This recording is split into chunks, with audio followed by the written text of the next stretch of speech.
साहब रेसिड्यूज, ठीक है, कैलकुलस ऑफ रेसिड्यूज, ये चैप्टर का नाम रहेगा कैलकुलस ऑफ रेसिड्यूज। और उसमें आप हेडिंग कर लीजिए residue at a pole, residue at a pole,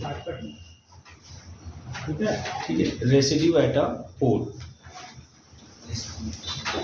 ठीक है, कर लिया ना। अब लिखिए, इसमें लिखिए, थोड़ा लिख लीजिए। The principal part of Laurent's expansion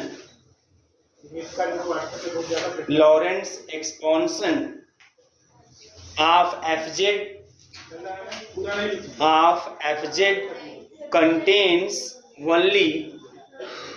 contains only small m terms,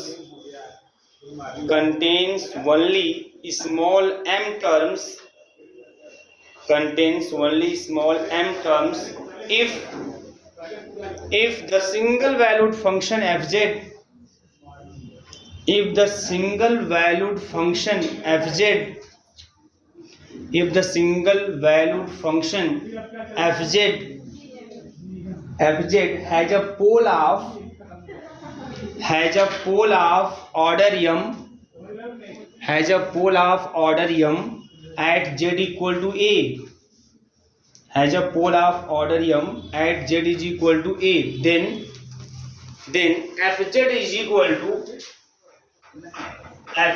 equal to summation n is equal to 0 to infinity an z minus a to the power n plus का summation n is equal to 1 to infinity, है ना, या n ही लिख देते हैं, n is equal to 1 to infinity और bn और z minus का, और यहाँ पे b भी कर सकते हैं, कोई दिक्कत नहीं है, टू द पावर माइनस का n, ऐसा कर लेते हैं, कोई दिक्कत नहीं। अच्छा, जो आपको लॉरेंट्ज एक्सपांशन बताया गया था, ध्यान रखिएगा आप लोग, उसमें लॉरेंट्ज एक्सपांशन में आप लोग को याद होगा कि यहाँ पर n इक्वल टू 0 भी लिखवा दिया गया था ना। हाँ, n इक्वल टू 1 से अब स्टार्ट करिएगा, n इक्वल टू 1 से। अच्छा, किसका है भाई, इसमें क्या बोला था, ध्यान दीजिए। यहाँ पे जो fz है, एक चीज ध्यान समझिएगा, यहाँ पे जो fz फंक्शन हमारा है, ये एक सिंगल वैल्यूड फंक्शन है, बहुत कुछ चीज ध्यान समझिए। यहाँ पे ये सिंगल वैल्यूड फंक्शन है, और ये fz हैज अ पोल, ये कुछ चीजें हैं, has a pole of order m, order m का पोल है इसके पास, ऑर्डर m का पोल है। अगर ऑर्डर m का पोल है, वो भी किस पर, at z equal to a पर, at z equal to a पर ऑर्डर m का पोल है, ठीक है। तो अगर z इक्वल टू n पर z इक्वल टू a पर ऑर्डर m का पोल है, तो आपको पढ़ाया गया था लॉरेंट्ज एक्सपांशन जो प्रिंसिपल पार्ट होता है, प्रिंसिपल पार्ट में जो नेगेटिव वाला टर्म होता है ना, जो प्रिंसिपल पार्ट होता है, दैट प्रिंसिपल पार्ट कंटेन्स कितना टर्म्स, जितने ऑर्डर का रहेगा वो, तो पोल ऑफ ऑर्डर m है तो वो कंटेन्स स्मॉल m टर्म्स। बस हमारी अब बताया था, प्रिंसिपल पार्ट अगर नहीं कंटेन करता है एक भी टर्म, तब कौन सी सिंगुलरिटी होती है, हैं? ये principal part contains no terms, removable की एसेंशियल, तीन चीजें बताई गई थी कि अगर principal part contains infinite terms, and principal part contains finite terms, and principal part contain no terms. तो कब क्या क्या बताया गया था आप लोगों को, नो टर्म्स पे नहीं, है ना। हाँ, तो जो चीजें बताई गई थी, मुझे भी एग्जैक्ट दिमाग में नहीं बन पा रहा कितना, अब डेरिवेशन करेंगे पता चल जाएगा आपको। तो मेन ये है कि तीन आपको कंडीशन बताए गए थे कि contains infinite terms principal part, contains no terms and contains finite terms. तो पोल में क्या होता है कि अगर पोल है तो कंटेन्स फाइनाइट टर्म्स, ठीक है। अच्छा, चूंकि z इक्वल टू a है तो यहाँ z इक्वल टू a ही लिखिएगा, a इस तरीके से, इनके कोएफिशिएंट आपके चेंज हो सकते हैं।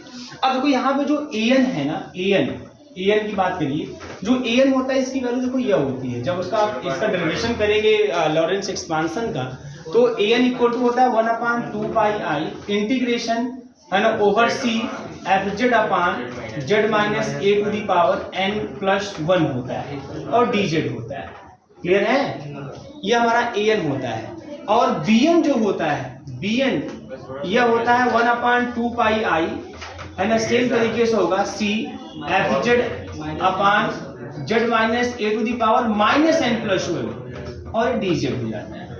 बस नहीं आ रही, इतना होता है। जहाँ पे C जो है where C is the circle and equation of the circle is equal to mod z minus a is equal to small r, ऐसा है। अब देखो यहाँ पर अगर मैं n equal to 1 पुट कर दूं, n equal to कितना पुट कर दूं, 1 पुट कर दूं, तो आपको मिल जाएगा b1 is equal to, यहाँ ध्यान दीजिएगा, अगर n equal to 1 पुट कर दोगे तो आपको मिल जाएगा b1, तो b1 is equal to मिल जाएगा 1/2 pi i और integration fz upon z minus a, चूंकि आपने n इक्वल टू 1 पुट कर दिया तो 1 माइनस 1 आपको हो जाएगा 0, बोलो, और dz ओवर c, मतलब b1 इज इक्वल टू आपको मिल जाएगा 1/2 पाई i integration fz dz over c।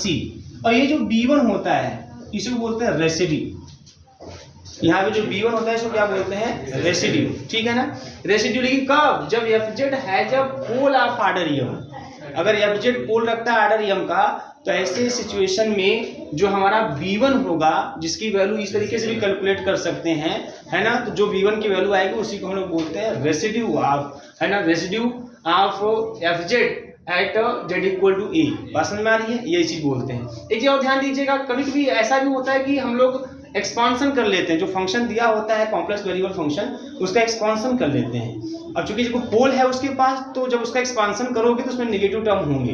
ये तो बताया गया आपको कि जब हम लोग पोल रहता है तो उसमें नेगेटिव टर्म आपको दिखाई देंगे प्रिंसिपल पार्ट में, है ना। और इसका एक्सपांसन कर लेंगे तो देखो b1 कब आएगा, जो उसका पहले z-1 जो पहला टर्म होगा, पहले टर्म का जो कोफिशिएंट होगा वो b1 होगा। जैसे यहाँ इसको ओपन करो क्या होगा, a1z-a प्लस a2z-a का होल स्क्वायर प्लस a3z-a का होल क्यूब, ऐसे हो जाएगा। इस तरह से ये हो जाएगा b1z-a के पावर -1, मतलब b1/z-a प्लस b2/z- का 2 z-a का स्क्वायर प्लस b3/z-a का क्यूब, ऐसा कंटिन्यू हो जाएगा। तो जो b1 होगा, है ना, आप उसके एक्सपांसन से भी अगर b1 पता कर लेते हो कंपेयर करके कि b1 की जगह पे यहाँ पे क्या दिख रहा है ना, वही b1 क्या बन जाएगा, आपका रेसिड्यू बन जाएगा, ठीक है। तो एक तरीका आपका ये होता है, इसको नोट कर लीजिए आप लोग, इसको नोट कर लीजिए, b1 नोट करके बोल देते हैं आपको। अच्छा एक चीज देखो यहाँ पे छूट गया, यहाँ यम ही लिखिएगा ना, क्योंकि यम टर्म बोला है ना, रहता है इनफिनिटी, लेकिन कितना बोला है, यम टर्म है ना, क्योंकि जब पोल रहता है तो क्या होता है, कंटेन्स फाइनाइट टर्म्स, जितना आ रहा था उतना, तो यम लिखेंगे वहाँ पे, ठीक है। तो मैं जनरल लिख दिया था, बट चूंकि इसमें बोला है साफ साफ कि पोल है आर्डर यम का, जब पोल होता है then fz, the expansion of fz and contains finite number of terms in the principal part.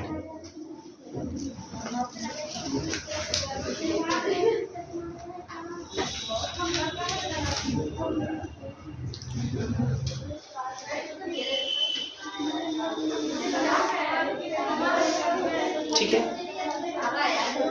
जगह तो बोलिएगा फिर बोल देते हैं इसको। लिखिए, the coefficient b1 is called the coefficient b1 is called the residue of fz। The coefficient b1 is called the residue of fz at the pole z equal to a, at the pole z equal to a, and it is denoted by लिखते कैसे हैं, residue res at z equal to a is equal to b1, and it is denoted by residue at z is equal to a, और है क्या वो b1 के बराबर, ऐसे डिनोट करते हैं। आगे लिखिएगा, consider the case in which z equal to a is the simple pole. Consider the case in which z equal to a is the simple pole, is a simple pole, that is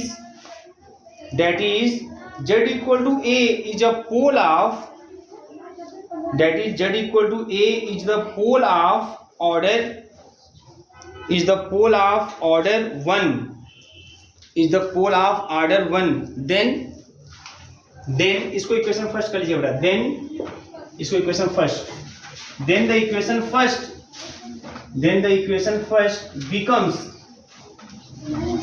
equation first क्या हो जाएगा, लिखेंगे fz बराबर, अब तो समझ लीजिए इसको, summation n equal to 0 to infinity और an z माइनस a के पावर n, मैंने क्या बोला था ध्यान दीजिएगा, अगर कोई कॉम्प्लेक्स वेरिएबल फंक्शन fz अगर इसके पास पोल है ऑर्डर m का, then the Laurent expansion of fz, है ना, जो लॉरेंस एक्सपांशन fz का होगा, है ना, the principal part of Laurent expansion of fz contains finite number of terms. अब कितने टर्म्स? m terms. अगर ऑर्डर m का है तो m टर्म्स। अगर 8 पोल है तो उसमें उसका जो प्रिंसिपल पार्ट होगा वो फाइनाइट टर्म कंटेन करेगा, और जितने ऑर्डर का पोल रहेगा उतना टर्म रहेगा फाइनाइट टर्म में। बात समझ में आ रही है? अगर m ऑर्डर का है तो m टर्म रहेगा, ठीक है। अगर चूंकि ऐसे बोला गया है कि जो पोल है वो ऑर्डर 1 का है, तो अगर ऑर्डर 1 का है तो एक ही टर्म रहेगा। तो यहाँ पे जो fz होगा तो इक्वेशन 1 जो कुछ ऐसा हो जाएगा, summation n equal to 0 to infinity an z minus a की पावर n, और प्लस अब इसमें एक ही टर्म रहेगा, तो एक ही टर्म क्या आएगा बेटा? b1 अपान z माइनस का a। कंफर्म है? ठीक है ना भाई। अब खाली n इक्वल टू 1 मतलब खाली 1 ही रखना है आपको भाई। ऑर्डर 1 का बोले हो तो एक ही टर्म, ऑर्डर 2 करेगा तो 2 टर्म, पोल ऑर्डर m करेगा तो m टर्म होंगे, कुछ ऐसा हो जाएगा। अच्छा अब ऐसा हो गया, ठीक है भैया। अगर मैं इसको निकालूं limit z tends to a, इसको बारे में बताइएगा आप लोग, limit z tends to a z minus a fz क्या होगा? Limit z tends to a z minus a fz क्या होगा? तो limit z tends to a z minus fz क्या होगा भैया? इसी पर लगा दीजिए लिमिट। पर जब लिमिट इस पर लगाओगे पूरा fz तो हमारा यही है ना। अब इसी fz के साथ आप क्या करना है? z माइनस a से मल्टीप्लाई कर देना है इस पूरे fz में। इस पूरे में आपको z माइनस a से मल्टीप्लाई कर देना है, तो कुछ ऐसा हो जाएगा। लिमिट में लिख देता हूँ, limit z tends to a z minus a से आप मल्टीप्लाई कर लोगे तो ये पहला वाला जो वैसे लिख देता हूँ, z माइनस का a, ठीक है ना, z माइनस का a summation n equal to 0 to infinity और an z minus a to the power n, ये हो जाएगा। बोलो कंफर्म है? फिर उसके बाद प्लस इसमें भाई z माइनस a से मल्टीप्लिकेशन आप सब में कर रहे हो तो खाली b1 बचेगा। बोलो अब लिमिट को ऑपरेट कर दो, आप लिमिट को ऑपरेट कर दो। जब लिमिट को ऑपरेट कर दोगे तो z माइनस का z टेंड्स टू a, जैसे ही z इक्वल टू a रखोगे है पूरा साफ हो जाएगा, खाली बच जाएगा b1। तो लिमिट को ऑपरेट करने पर जाएगा b1 and b1 is called the residue of fz at z equal to a। इसका मतलब एक नया फार्मूला आपके सामने मिल गया कि b1 is equal to limit z tends to a और z माइनस का a fz। बहुत ही सिंपल। तो आपको b1 आप इस तरीके से निकालेंगे, मतलब अगर fz हमारा कोई single valued function complex variable function है और ये z इक्वल टू a पर पोल रखता है, वो भी ऑर्डर 1 का, कितने का? ऑर्डर 1 का। तो ऐसे fz का जब रेसिड्यू निकालना होगा, कुछ नहीं करना है, आपको ये सॉल्व कर लेना है। Limit z tends to a z minus का a fz सॉल्व कर लीजिए, वही वैल्यू b1 की होती है, b1 को ही रेसिड्यू कहते हैं। बस समझ में आ रही है? तो जब सिंपल पोल होगा तो उस सिंपल पोल के लिए जब आप रेसिड्यू निकालने जाओगे तो आप ये फार्मूला लगाओगे।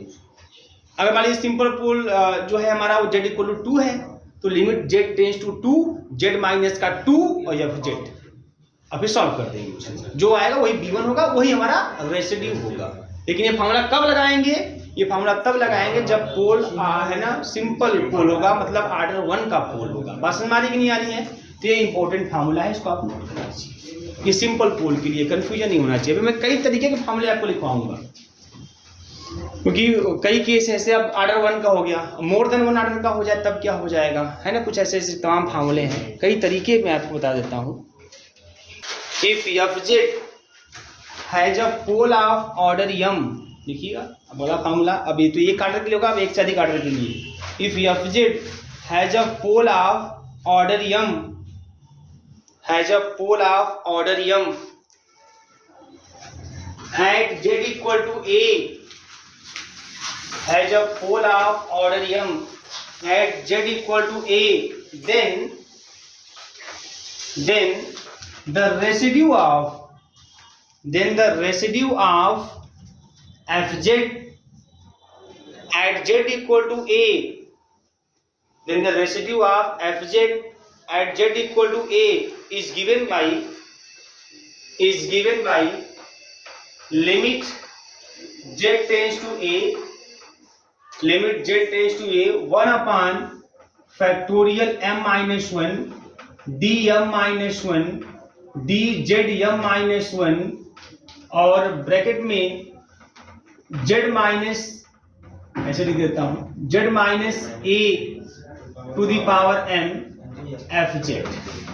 ये फॉर्मूला आप अपडेट करेंगे जब हमारा जो पोल होगा है ना वह ऑर्डर यम का होगा। ऑर्डर यम मतलब किसी के लिए भी, चाहे 2 हो, 3 हो, 4 हो, 5 हो, कुछ भी, तब आप ये ऑपरेट कर देंगे और इससे आराम से आपको मिल जाएगा रेसिड्यू। ठीक है, नोट कर लीजिए फार्मूला। अभी कई फार्मूला आपको लिखवा देते हैं, ये सब यूज करने हैं आपको। ये सबको प्रूव भी कर सकते हैं by Cauchy integral formula, but कोई नीड कोई ज़रूरत नहीं है आपको प्रूव करने की, सी चाहे रिटर्न हो चाहे कोई हो, आता नहीं है। ठीक है, नेक्स्ट लिखिएगा आगे। अब नोट में करके लिखिएगा। ये तो हो गया मेन आपका है ना इंट्रोडक्शन हो गया, कैसे रेसिड्यू निकालना है आपको। अब कुछ चीज़ें जो कभी घुमा फिरा के पूछी जाती है तो कैसे उसका उत्तर देंगे, तो नोट करके लिखिएगा। नंबर फर्स्ट करके लिखिएगा residue at z equal to infinity. Residue ऐसे, residue at z equal to infinity, at z equal to, z equal to a पे बात कर रहे थे, z equal to infinity is given by